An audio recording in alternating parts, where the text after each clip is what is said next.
नमस्कार दोस्तों, जागृति क्लासेज के ऑनलाइन प्लेटफॉर्म पर आप सभी का हार्दिक स्वागत है। आज जागृति क्लासेज आपके लिए इंडियन ज्योग्राफी की सीरीज लेकर के आया है और इस इंडियन ज्योग्राफी की सीरीज में हम लोग सबसे पहले भारत के भू आकृतिक प्रदेशों का अध्ययन करेंगे और उन भारत के भू आकृतिक प्रदेशों को हम as a map study type में, जिस तरीके से मैप स्टडी की जाती है, वहाँ पर पूरे टॉपिक को कंप्लीट कराया जाएगा। तो देखिए, आज के टॉपिक के बारे में थोड़ा सा बेसिक समझ लेते हैं कि भू आकृतिक प्रदेश होते क्या हैं, क्यों भारत के भू आकृतिक प्रदेशों की स्टडी की जाती है। ठीक है, तो जो पूरा इंडिया है दोस्तों, आपको मालूम है कि ये हमारा इंडिया है और इस इंडिया को कितने भू आकृतिक प्रदेशों में विभाजित किया गया है और क्यों किया गया है। पहला सवाल होता है कि किसी भी प्रदेश को भू आकृतिक प्रदेशों में क्यों विभाजित किया जाता है, उसका आधार क्या माना जाता है, किस तरीके से। तो आप लोग जानते हो कि भारत जो है वो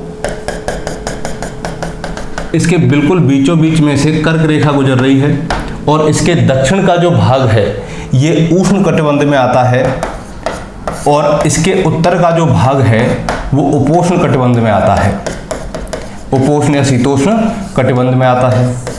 ठीक है, तो इस प्रकार भारत की जो जलवायु है वो एक जैसी नहीं है। इसका मतलब कि भारत की जलवायु को भी कोई ना कोई कारक होगा जो निर्धारित कर रहा होगा। इसी में क्या है कि जो भू आकृतिक प्रदेश हैं, इन भू आकृतिक प्रदेशों को उच्चावच के दृष्टिकोण से कई भागों में विभाजित किया गया है।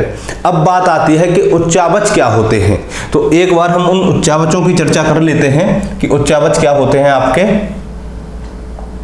देखिए, किसी भी धरातल पर विभिन्न प्रकार की स्थलाकृति मिलती है। स्थलाकृति का मतलब हो गया कि कहीं पर्वत मिलेंगे, कहीं पठार मिलेंगे, कहीं मैदान मिलेंगे।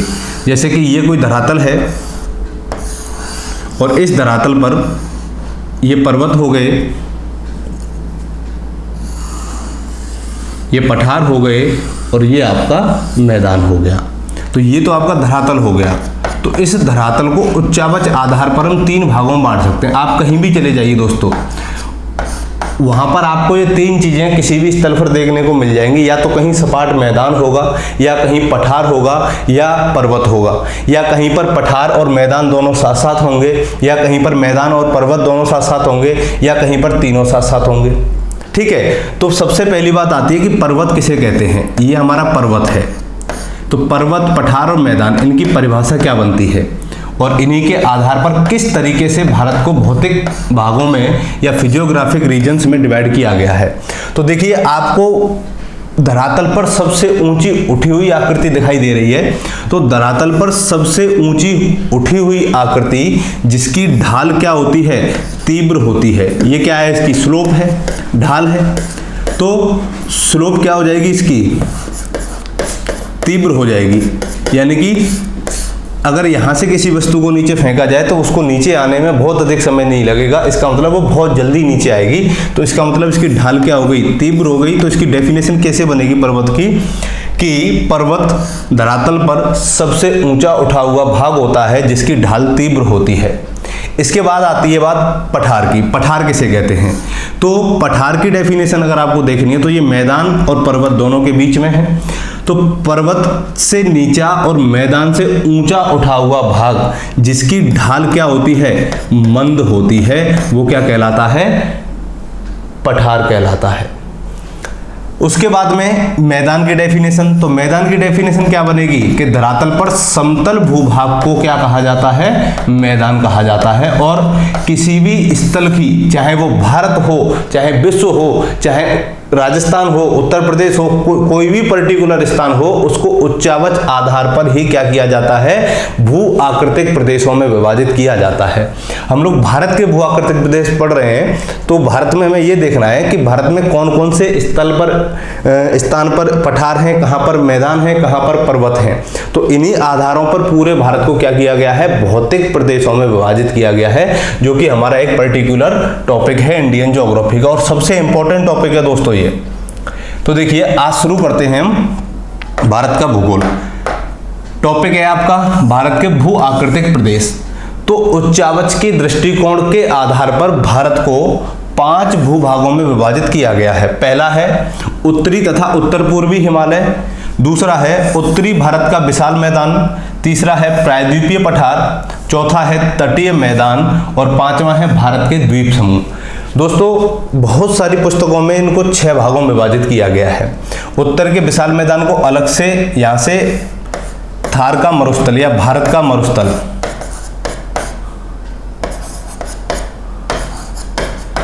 इसको भी कई ज्योग्राफर्स अलग भाग में डिवाइड करते हैं, लेकिन जो एनसीईआरटी की बुक में है, एनसीईआरटी में 5 प्रकारों में भारत को विभाजित किया गया है और थार के मरुस्थल को उत्तरी विशाल मैदान का ही भाग माना गया है। ठीक है, तो इसीलिए हम इसको 5 भागों में डिवाइड करके देख रहे हैं।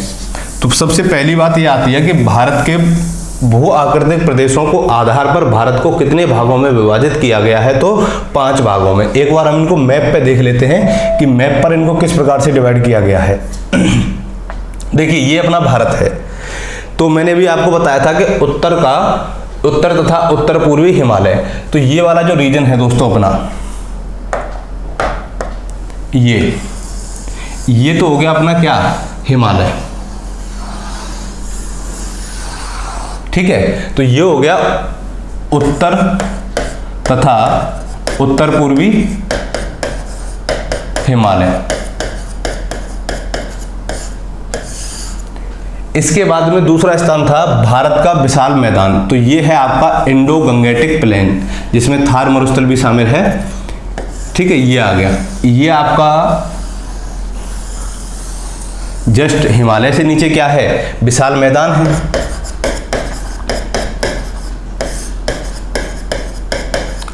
तीसरा है आपका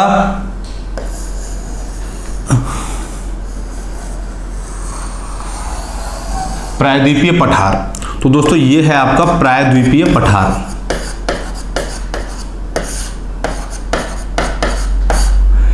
और ये हैं आपके यहां ये और ये हैं तटीय मैदान।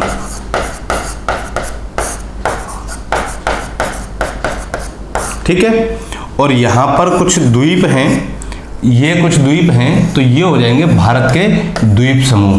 तो ये 5 प्रकार हैं जिसमें भारत को क्या किया गया है, 5 भू आकृतिक प्रदेशों में विभाजित किया गया है। तो अब आपको एकदम पता चल गया मैप पर किस प्रकार से भारत को कितने भागों में डिवाइड किया है। तो 5 भागों में डिवाइड किया है। पहला है उत्तर तथा उत्तर पूर्वी हिमालय, तो ये तो हमारा उत्तर का हिमालय हो गया और ये उत्तर पूर्वी हिमालय हो गया, इसको कंबाइंड रूप से ही पढ़ते हैं हम लोग। और ये हिमालय का ही भाग है, यहाँ पर उत्तर पूर्व की जो पहाड़ियां हैं वो हिमालय के रीजन्स में ही आती हैं। उसके बाद विशाल मैदान जो गंगा से लगा हुआ गिरिपदीय जलोढ़क मैदान है, वो भारत का विशाल मैदान कहा जाता है या गंगा ब्रह्मपुत्र का मैदान कहा जाता है। इसके बाद प्रायद्वीपीय पठार आ गया अपना। प्रायद्वीप का मतलब क्या होता है, पहले ये भी समझ लीजिए यहीं पर कि यहाँ नया शब्द मिला आपको, प्रायद्वीप। प्रायद्वीप का मतलब होता है कि भारत का वह हिस्सा जो 3 तरफ से जल से घिरा हो, प्रायद्वीप कहलाता है। तो देखिए यहां से लगभग, यहां से ये क्या है, 3 तरफ से जल से घिरा है। इधर अरब सागर है आपका, इधर बंगाल की खाड़ी है और नीचे हिंद महासागर है। तो यहां से नीचे का जितना भी रीजन है आपका वो प्रायद्वीपीय भारत कहलाता है। और ये जो रीजन है ये पठारी रीजन है, इसीलिए इसको प्रायद्वीपीय पठार के नाम से जानते हैं। क्लियर है यहां तक? तो ये 5 विभाग हैं। अब इनमें से सबसे पहले हम लोग पढ़ते हैं उत्तर तथा उत्तर पूर्वी हिमालय के बारे में। चलिए, तो आज हमारा पहला टॉपिक क्या है, उत्तरी तथा उत्तर पूर्वी हिमालय। तो दोस्तों देखिए, उत्तर तथा उत्तर पूर्वी हिमालय की स्थिति को आप मैप पर देख चुके हो कि ये कहां से कहां तक फैला है। जम्मू कश्मीर से लेकर के अरुणाचल प्रदेश तक इसका पूरा विस्तार है। तो सबसे पहली बात आती है कि हिमालय की जो उत्पत्ति हुई है वो कैसे हुई है। तो ये बहुत ही कॉन्सेप्चुअल बात है, इसको बहुत अच्छे तरीके से समझना। देखिए, एक सिद्धांत चलता है प्लेट विवर्तनिकी सिद्धांत, और प्लेट विवर्तनिकी सिद्धांत हैरियस और मॉर्गन ने दिया था। वो कहते हैं कि प्लेट विवर्तनिकी सिद्धांत के अनुसार क्या हुआ कि जितनी भी प्लेटें हैं वो सारी प्लेटें क्या हो रही हैं, खिसक रही हैं। यानी कि स्टार्टिंग में जब पृथ्वी पर कोई जीव जंतु नहीं था, केवल एक स्थलखंड था और इस स्थलखंड को कहा जाता था पेंजिया। बाद में इस पेंजिया का विभाजन हुआ और इसका विभाजन होने से 2 भाग बने। 2 भाग कौन कौन से बन गए आपके, एक तो ये तो हो गया आपका अंगारा लैंड, और नीचे वाला भाग जो था ये बन गया आपका गोंडवाना लैंड।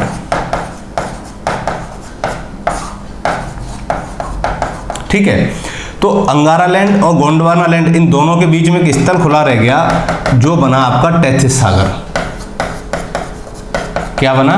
टेथिस सागर। बाद में भूसंचलन की क्रिया के द्वारा ये दोनों स्थलखंड और टूटे, जिनसे 7 महाद्वीपों की उत्पत्ति हुई, और गोंडवाना लैंड से अपना प्रायद्वीपीय भूभाग उत्तर पूर्व की ओर खिसका था और उत्तरी भूभाग यूरेशियन प्लेट से नीचे की ओर आया। जब ये दोनों आपस में मिले तो इन दोनों के आपस में मिलने से जो टेथिस सागर था बीच में, उसके अवसाद जमा थे, वो अवसाद क्या हो गए? ऊपर उठ गए, जिनमें बलन पड़ गया, और उनमें बलन पड़ने के कारण क्या हुई?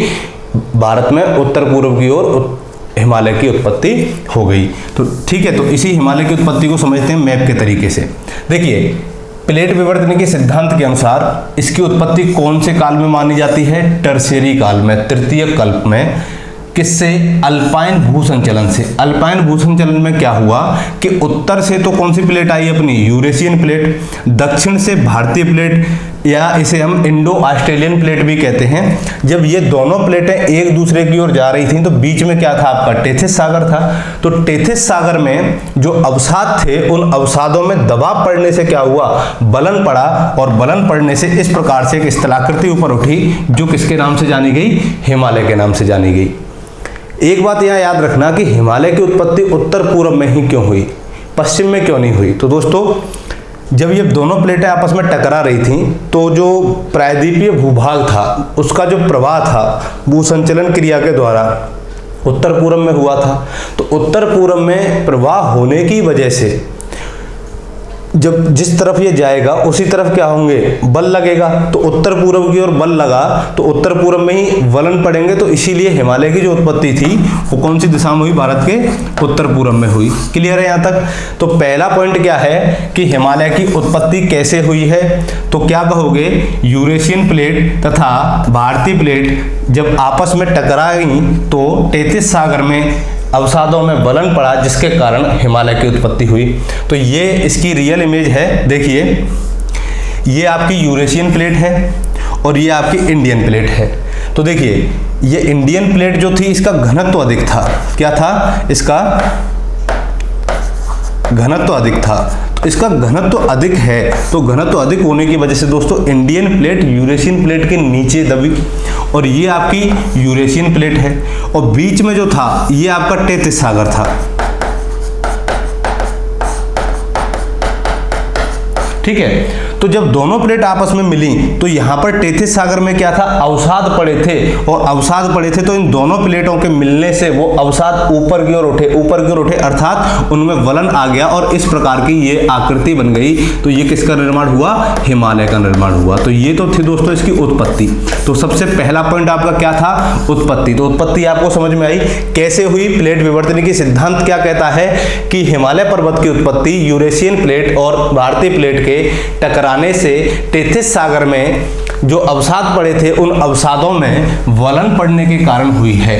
क्लियर है? तो पहला पॉइंट आपको समझ में आ गया होगा अच्छे तरीके से। ये आपका हिमालय है और ये यूरेशियन प्लेट, ये इंडियन प्लेट। अब दूसरे पॉइंट पर आते हैं। इसकी उत्पत्ति कंप्लीट हो गई।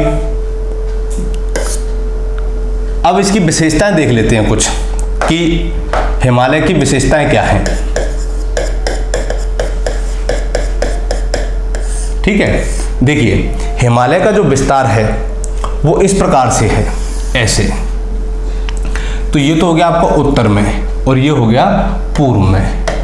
तो उत्तर में इसका विस्तार कहाँ है, या केवल अगर हिमालय को भी देखें तो ये हिमालय का कौन सा रीजन हो जाएगा? पश्चिमी भाग, और ये हिमालय का पूर्वी भाग। लेकिन उत्तर में तो मैं इसको दिशा के अनुसार बता रहा हूँ आपको। तो देखिए हिमालय जो है पश्चिम में, इसका विस्तार पश्चिम में कहाँ से कहाँ तक है? तो पश्चिम में इसका विस्तार जम्मू कश्मीर से लेकर, कहाँ से? जम्मू कश्मीर से लेकर पूर्व में अरुणाचल प्रदेश तक है।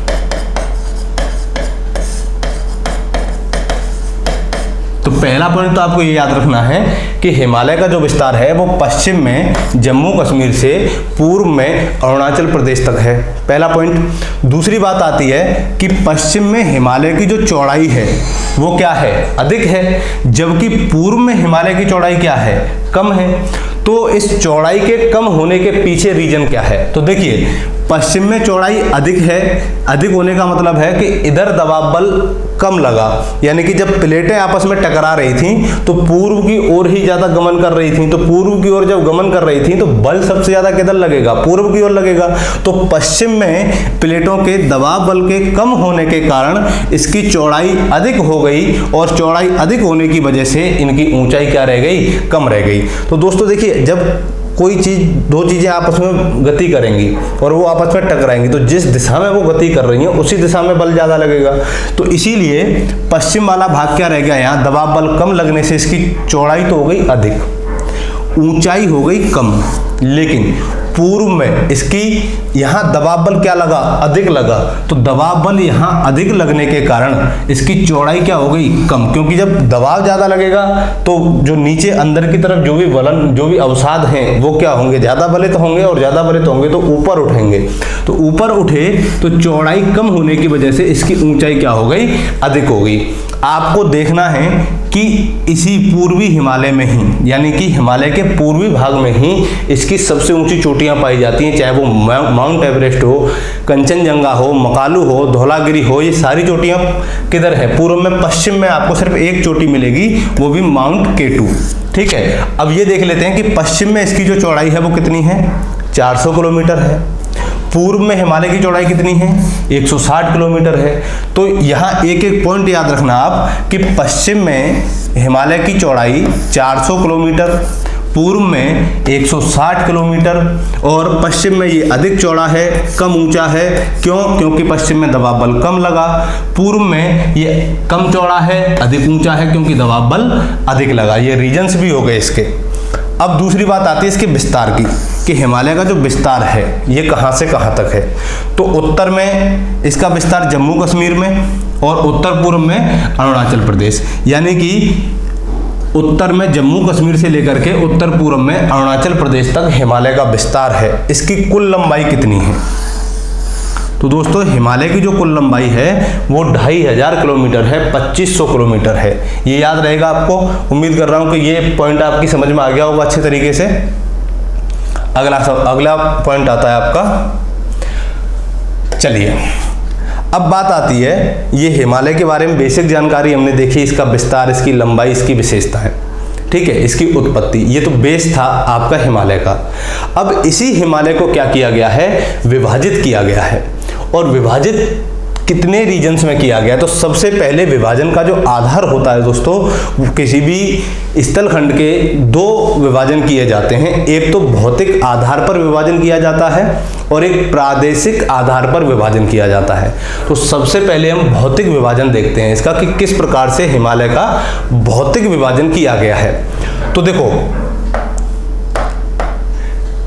भौतिक आधार पर हिमालय को कितने भागों में बांटा गया है, 4 भागों में बांटा गया है। पहला ट्रांस हिमालय, दूसरा बृहद हिमालय, तीसरा लघु हिमालय, और चौथा शिवालिक हिमालय। क्लियर है?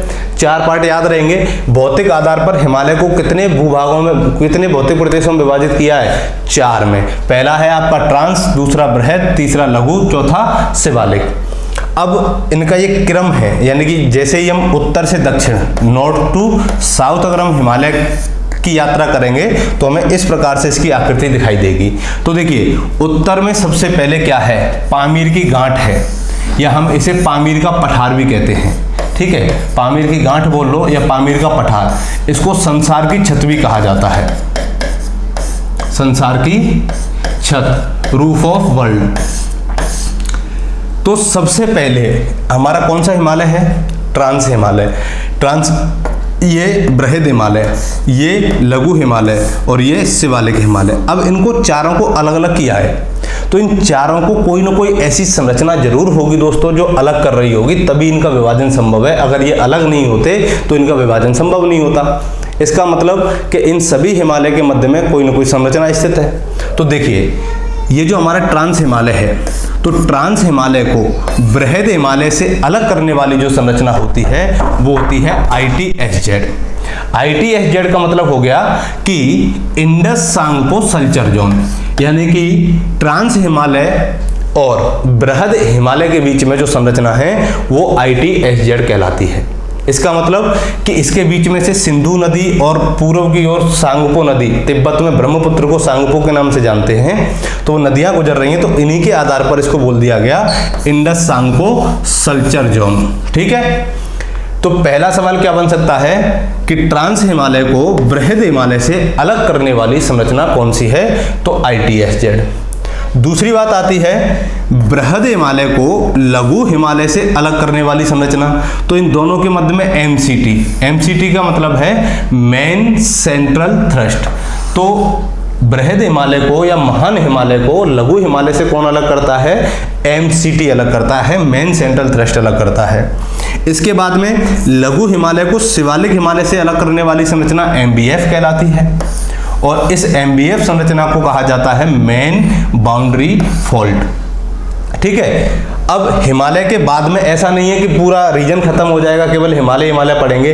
हिमालय के बाद में क्या आता है, हमारा एक जलोढ़ मैदान आता है, गिरिपदीय मैदान। गिरिपदीय का मतलब है कि पर्वत से लगा हुआ, पर्वत से संलग्न मैदान, जिसे भारत का विशाल मैदान कहा जाता है। तो हिमालय से इस मैदान को भी कोई ना कोई संरचना अलग कर रही होगी, उसको कहा जाता है HFF, यानी कि हिमालयन फ्रंट फॉल्ट के द्वारा हिमालय भारत के उत्तरी मैदान से अलग होता है। तो ये इसका भौतिक विभाजन है, यानी कि अगर ये पूछा जाए कि हिमालय के उत्तर में क्या है, तो हिमालय के उत्तर में क्या है, पामीर की गांठ है, पामीर का पठार है। हिमालय के दक्षिण में क्या है, तो हिमालय के दक्षिण में उत्तर का विशाल मैदान है। कई बार ये भी सवाल आ जाते हैं कि इनको उत्तर से दक्षिण के क्रम में व्यवस्थित कीजिए या दक्षिण से उत्तर के क्रम में व्यवस्थित कीजिए। तो जब आप नॉर्थ टू साउथ, तो ये आप देख ही रहे हो कि सबसे पहले ट्रांस हिमालय, फिर उसके बाद ग्रेट हिमालय, बृहद हिमालय, फिर लघु हिमालय, फिर शिवालिक हिमालय, TGLS। ठीक है, इसके बाद में अगर दक्षिण से उत्तर पूछा जाए तो सबसे पहले शिवालिक, लघु, बृहद और ट्रांस। दोस्तों यहाँ जो इंपॉर्टेंट पॉइंट है आपका समझने का वो ये है कि हमें इनकी संरचना याद रखनी है कि ये किस संरचना के द्वारा एक दूसरे से अलग हो रहे हैं। आपसे पूछा जाए कि ट्रांस हिमालय बृहद हिमालय से किस संरचना के द्वारा अलग होता है, तो ITSZ के द्वारा अलग होता है, जिसको क्या कहा जाता है, इंडस सांगपो सल्चर जोन।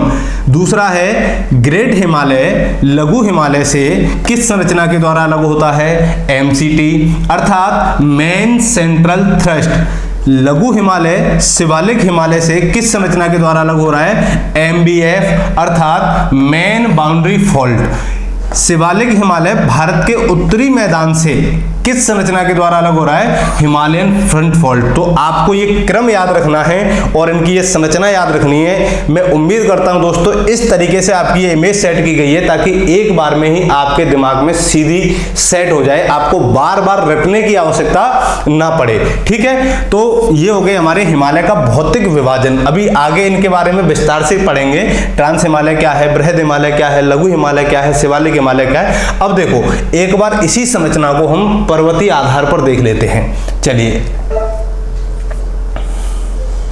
जैसे ये है, अब वही संरचना है होने को, तो ये उसको उत्तर से दक्षिण बांटा था, लेकिन इसको एज ए पर्वत श्रेणी के रूप में दिखाया गया है। तो देखिए ये इसका उत्तरी भाग है हिमालय का, ये क्या हो गया, हिमालय का उत्तरी भाग हो गया, और ये हिमालय का दक्षिणी भाग हो गया। तो उत्तर से दक्षिण चल रहे हैं। तो सबसे पहले क्या था, पामीर की पठार थी। पामीर के पठार को संसार की छत कहा जाता है, एक पॉइंट आप ये याद रखना। इसके तुरंत बाद कौन सी संरचना है आपकी, ट्रांस हिमालय है। तो ट्रांस हिमालय और बृहद हिमालय, इन दोनों के बीच में जो V आकार की घाटी है, ये आपको V आकार की घाटी दिखाई दे रही होगी, इस घाटी को क्या कहा जाता है, ITSZ कहा जाता है। बृहद हिमालय और लघु हिमालय के मध्य में जो V आकार की घाटी है, इस V आकार की घाटी को क्या कह रहे हैं हम लोग, MCT कह रहे हैं, मेन सेंट्रल थ्रस्ट कह रहे हैं। लघु हिमालय को शिवालिक हिमालय से अलग करने वाली V आकार की घाटी या संरचना MBF, लेकिन भारत के उत्तरी मैदान को शिवालिक हिमालय से अलग करने वाली संरचना HFF, हिमालयन फ्रंट फॉल्ट। तो दोस्तों इनको दो तरीके से समझाने का रीजन मेरा ये था कि एक बार में एक तरीके से नहीं समझ में आता है, तो दो तरीके से आप इसको समझ जाएं। ठीक है, कोई भी पर्वत हो तो दो पर्वतों के बीच में कोई ना कोई घाटी जरूर होगी, और इस V आकार की घाटी को क्या कहा जाता है, भ्रंश घाटी कहा जाता है, रिफ्ट वैली कहा जाता है। क्लियर है? तो सवाल क्या पूछा जाएगा आपसे ये याद रखना कि इन दोनों को अलग करने वाली है संरचना का नाम क्या है।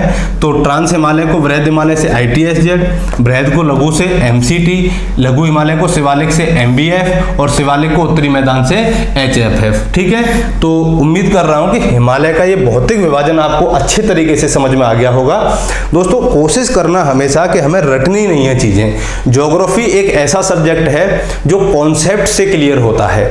हाँ, कुछ फैक्ट्स भी होते हैं, लेकिन फैक्ट तब तथ्यात्मक जानकारी हमारी तब काम आती है जब हमारे कॉन्सेप्ट बहुत अच्छे तरीके से क्लियर हों।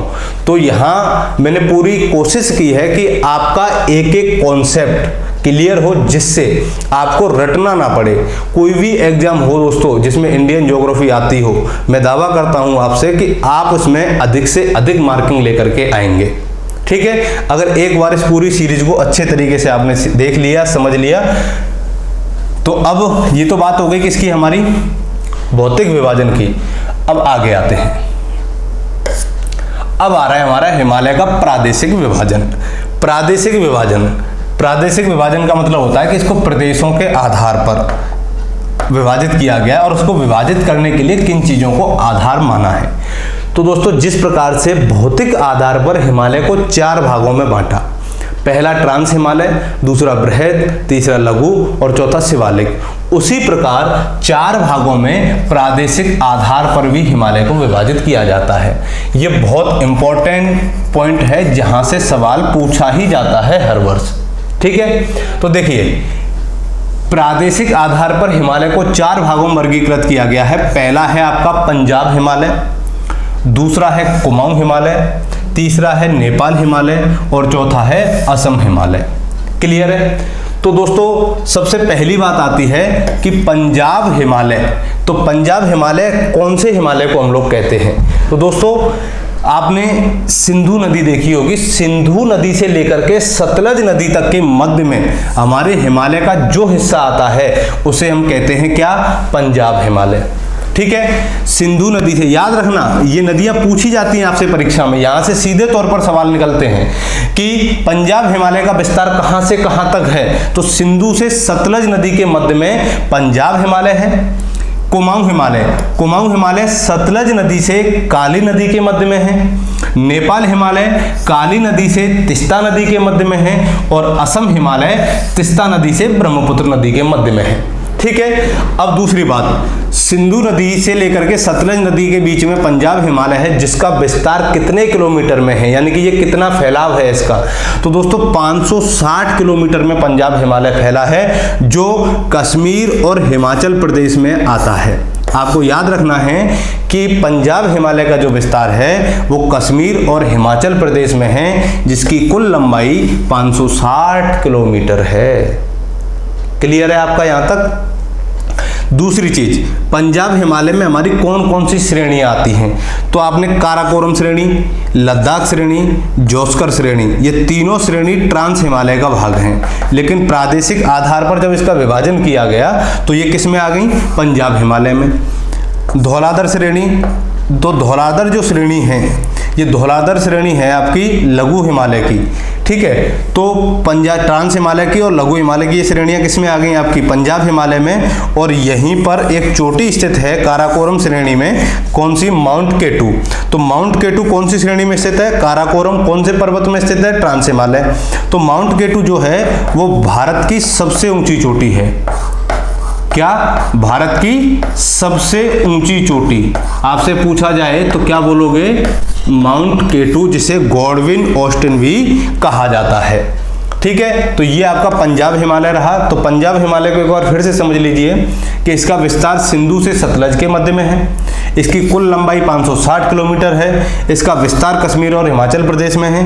काराकोरम, लद्दाख, जोस्कर और धौलाधर ये इसी पंजाब हिमालय का भाग हैं, जिसकी सबसे ऊंची चोटी माउंट केटू भारत की सबसे ऊंची चोटी है, जो ट्रांस हिमालय में स्थित है, या ट्रांस हिमालय की काराकोरम श्रेणी में स्थित है।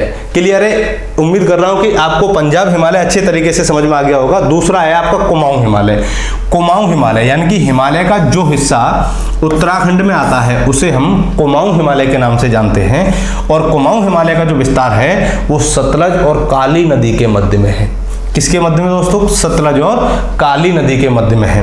तो और इसकी जो कुल लंबाई है वो 320 किलोमीटर है।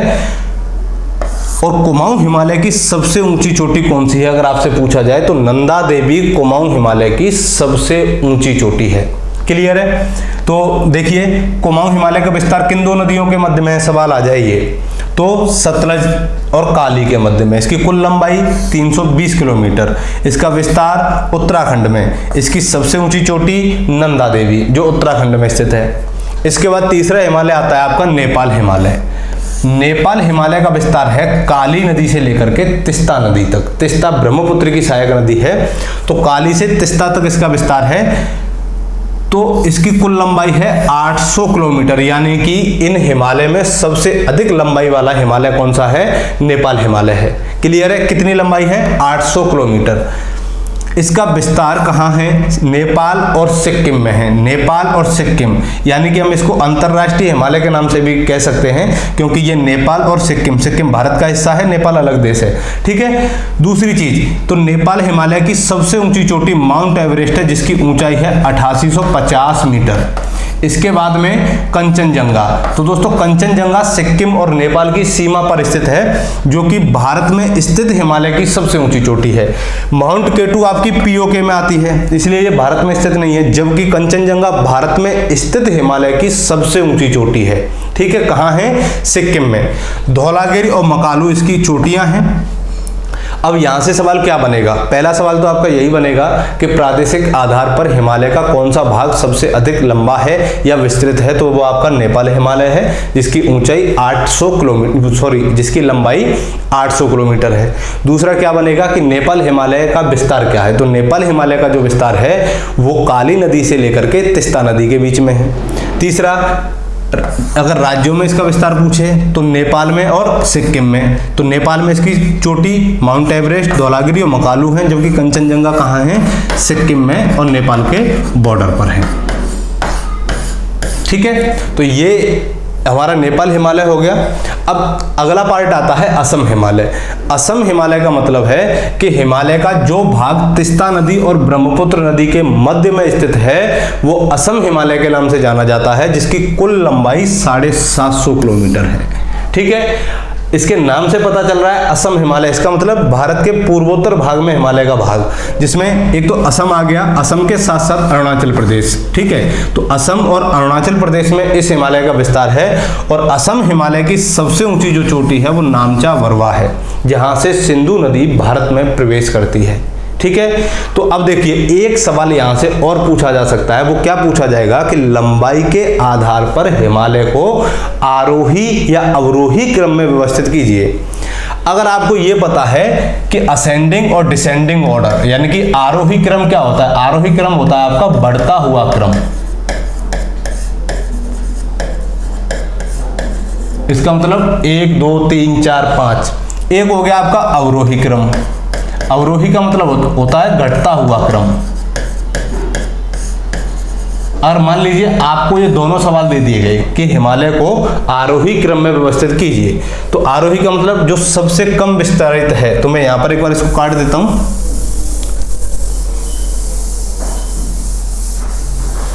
देखिए आरोही क्रम में आपसे सवाल पूछा गया, तो आरोही क्रम में ये देखिए सबसे कम लंबाई वाला कौन सा है, तो सबसे कम लंबाई वाला कुमाऊं हिमालय। तो क्या आ जाएगा? कुमाऊं आ जाएगा। इसके बाद में फिर आपका पंजाब हिमालय, तो पंजाब आ जाएगा। इसके बाद में आपका असम हिमालय, और असम के बाद में नेपाल हिमालय। तो ये तो हो गया दोस्तों इसका आरोही क्रम। आरोही का मतलब कि इसकी लंबाई तो 320 किलोमीटर है, इसकी 560 किलोमीटर है, इसकी 750 किलोमीटर है और इसकी 800 किलोमीटर है। तो ये तो आरोही आधार पर। दूसरा है एक अवरोही। अवरोही का मतलब है कि सबसे अधिक लंबा। तो सबसे पहले अवरोही में कौन सा आ जाएगा? नेपाल आ जाएगा। इसके बाद में दूसरे पे असम आ जाएगा, यानी कि इसको उल्टा कर लीजिए बिल्कुल, यानी कि इधर से चलेंगे तो आरोही और इधर से चलेंगे तो अवरोही। ये था हमारा हिमालय का प्रादेशिक विभाजन। ठीक है। तो इसको अच्छे तरीके से आप समझ गए होंगे। बाकी की क्लास हम अगले लेक्चर में कंप्लीट करेंगे। तब तक के लिए आप मस्त रहिए, व्यस्त रहिए। थैंक यू, धन्यवाद।